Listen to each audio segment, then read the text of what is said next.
Welcome to Cancelled. Chapter 10. She's crushing them. Cruz. 30 minutes later, La Jolla, California.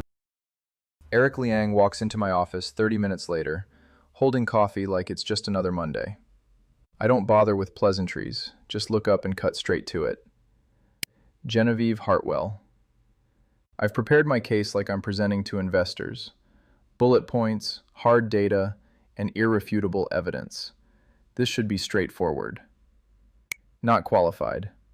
Chemistry degree barely passed. Quit her last job without notice. Explain. He doesn't flinch at my directness.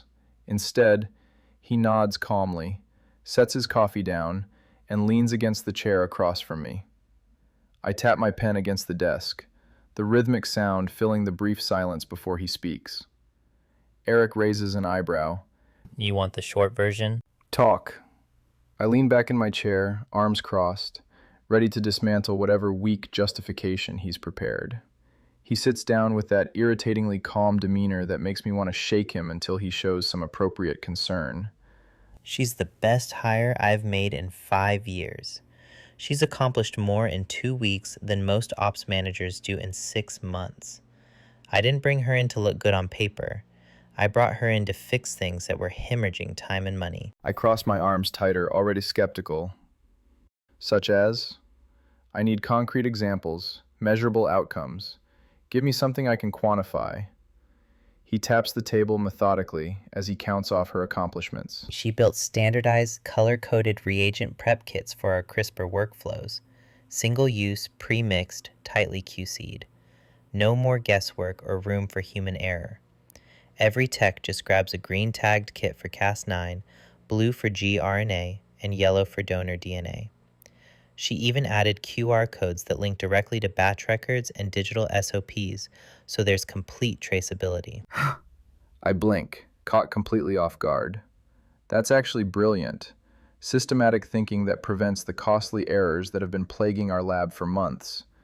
This doesn't fit with my analysis. And that's not all. Eric adds, warming to his subject now. She mapped out the entire procurement process and flagged redundancies we didn't even realize were bleeding budget. 3 vendors billing us for essentially the same consumables, gone. She saved us nearly $30,000 last week alone. I feel the pen still in my hand. The tapping stopped. 30 grand in a week. That's not spin. That's not something you fake. She overhauled our entire plate labeling system. Eric continues, clearly oblivious to my stunned silence. Switched the team to heat-stable, color-coded PCR tubes in racks. Since she implemented that system 3 days ago, 0 mix-ups, not one single error. I grind my teeth, trying to process this information that doesn't fit at all with my preconceived analysis. Numbers don't lie. 2 weeks? 2 weeks. He confirms without hesitation, and there's genuine admiration in his voice. She doesn't talk much or waste time in meetings. She sees everything that's broken and fixes it without being asked. She doesn't waste energy making herself look important.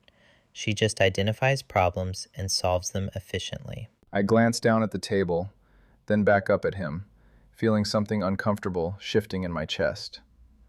I should feel relieved, but instead there's a gnawing heat in my chest, frustration twisting itself into something sharper. Finally, Eric leans back in his chair with an expression that suggests he knows exactly what's going through my mind. So if this conversation is about something else, if it's personal, just say it.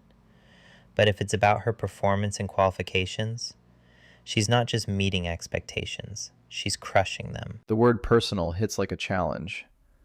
Right, and I'm sure her other qualifications had nothing to do with your decision. Eric stares at me for a long moment, and I can see disgust growing in his expression. Are you suggesting what I think you're suggesting? I'm asking about hiring decisions that affect my company. Your company? Eric repeats slowly, like he's tasting something bitter. Right. Well, let me be direct too, Cruz. She is one of the most competent people I've ever worked with. If you can't see that, if you're too busy making assumptions about her character to recognize her value, then that's your problem, not hers. He heads toward the door, but pauses with his hand on the handle. And for the record, the only person in this conversation who's acting unprofessionally is you. The door closes behind him with more force than necessary, leaving me alone with the echo of his words and the growing realization that I might have just made a serious mistake. I stare at the closed door, determination hardening within me, but it's too late to take any of it back now.